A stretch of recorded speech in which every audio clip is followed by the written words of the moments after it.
Hello বন্ধুরা, Sulata cooking রেসিপির পক্ষ থেকে সকলকে জানাই স্বাগত। আজকে আমি কিন্তু দারুণ মজার একটি নাস্তার রেসিপি নিয়ে হাজির হয়েছি। বন্ধুরা, দেখতে যেমন সুন্দর হয়েছে, খেতেও হয়েছে কিন্তু দারুণ মজার।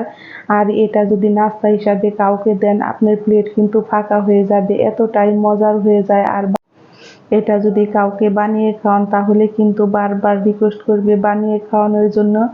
চলে যাব প্রস্তুত প্রণালীতে।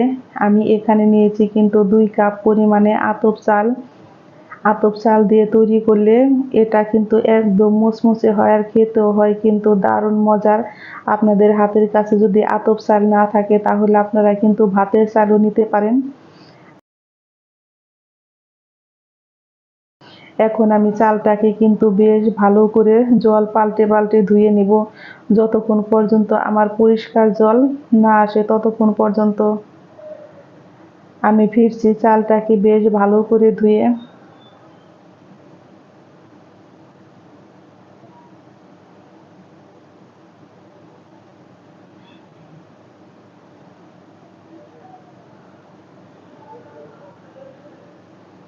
চালের মধ্যে কিন্তু অনেক পাথর থাকে, অনেক সময় আবার ধান থাকে, সেগুলো আমি পরিষ্কার করে নিয়ে ফিরবো। আমি চালটাকে কিন্তু বেশ ভালো করে ধুয়ে নিয়েছি। এখন ঢেকে রেখে দেবো অন্ততপক্ষে 3 ঘন্টা। 3 ঘন্টা পর ফিরছি। বন্ধুরা দেখুন, চালটা কিন্তু আমার নরম হয়ে গেছে। এখন আমি চালটাকে ব্লেন্ডারে ব্লেন্ড করে নিব। আমি ব্লেন্ডারে কিন্তু চিনি ব্লেন্ড করে নিয়েছি। আমি সেই ব্লেন্ডার মেশিনে এখন দিয়ে দিব ভিজিয়ে রাখা আমার চালগুলো। এখন আমি দিয়ে দেব 1 কাপ পরিমাণে ভাত। 2 কাপ চালের জন্য 1 কাপ পরিমাণ ভাত অবশ্যই দিবেন, তাহলে এই নাস্তাটি দেখবেন নরম হবে আর খেতেও হবে কিন্তু মুচমুচে। আমি এখন দিয়ে দিব হাফ চামচ পরিমাণে লবণ। আর আমি দিয়েছি 1 কাপ পরিমাণে জল। 2 কাপ আতপ চাল, 1 কাপ ভাত আর 1 কাপ জল দিয়ে কিন্তু আমি এটাকে ব্লেন্ড করে নিয়েছি। আমি এর মধ্যে কিন্তু আর কোনো জল ব্যবহার করব না। এই ডোটা কিন্তু এইরকমই ঘনত্ব থাকবে। আজকে আমি ব্যবহার করব কিন্তু গুঁড়া চিনি। চিনিটা কিন্তু আপনারা বাসায় ব্লেন্ডারে ব্লেন্ড করে নিতে পারবেন। এখানে আমি কিন্তু চিনিটাকে ব্লেন্ডারে ব্লেন্ড করে নিয়েছি। আমি এখানে 3 চামচ পরিমাণে চিনি দিব। মিষ্টিটা আপনারা আপনাদের পছন্দ অনুযায়ী খাবেন, কে কীরকম মিষ্টি খান। এখন আমি এটাকে বেশ ভালো করে মিক্সড করে নেব। এর মধ্যে কিন্তু আর কোনো জলের প্রয়োজন হবে না বন্ধুরা। এইভাবেই কিন্তু এখন ডোটা তৈরি করে নিলে একদম পারফেক্ট ভাবে তৈরি হয়ে যাবে।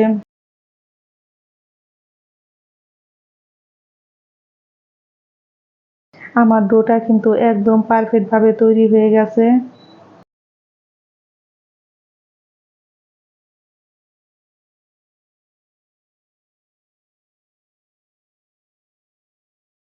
দেখুন বন্ধুরা, এটা আমি কতটা ঘনত্ব রেখেছি অবশ্যই দেখে বুঝতে পেরেছেন।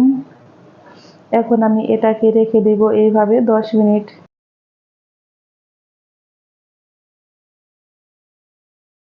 আর এগুলো কিন্তু ভাজতে বেশি সময় লাগে না, খুবই অল্প সময়ে ঝটপট ভাজা হয়ে যায়। আর এই নাস্তাটি তৈরি করা একদম সহজ।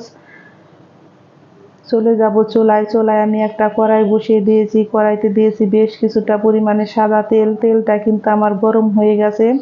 এখন আমি কাপে করে কিন্তু হাফ কাপ দিয়ে এইভাবে নাস্তাটি তৈরি করে নিব। আর বন্ধুরা দেখতেই পারছেন নাস্তাগুলো কিন্তু কত সুন্দর ফুলে উঠেছে। এইরকম আমি 2টা করে দিয়ে দিয়ে কিন্তু নাস্তাগুলো একদম পারফেক্ট ভাবে তৈরি করে নিব। আর এই নাস্তাগুলো কিন্তু আপনারা চোখ বন্ধ করে তৈরি করে নিতে পারেন, এতটাই সুন্দর হয়। দেখতে যেমন সুন্দর হয়েছে, ফুলকো ফুলকো খেতেও হয় কিন্তু দারুণ মজার। বড়রা বাচ্চারা ভীষণই কিন্তু পছন্দ করে, এতটাই মজার হয়। আমার নাস্তা কিন্তু একটা রেডি হয়ে গেছে। আমি এখন চুলাই থেকে নামিয়ে নিব। এইরকম ভাবে আমি সমস্ত নাস্তাগুলোই কিন্তু ভেজে নিব। একবার হলো বাসায় এই রেসিপিটা ট্রাই করবেন। আমার এই নাস্তার রেসিপি যদি ভালো লেগে থাকে বন্ধুরা, তাহলে অবশ্যই একটা লাইক করবেন, কমেন্ট করবেন এবং যারা আমার নতুন বন্ধু আছেন তারা আমাকে একটা সাবস্ক্রাইব করতে ভুলবেন না। আমার নতুন এবং পুরাতন সকল বন্ধুদের জানাই আমি অসংখ্য অসংখ্য ধন্যবাদ।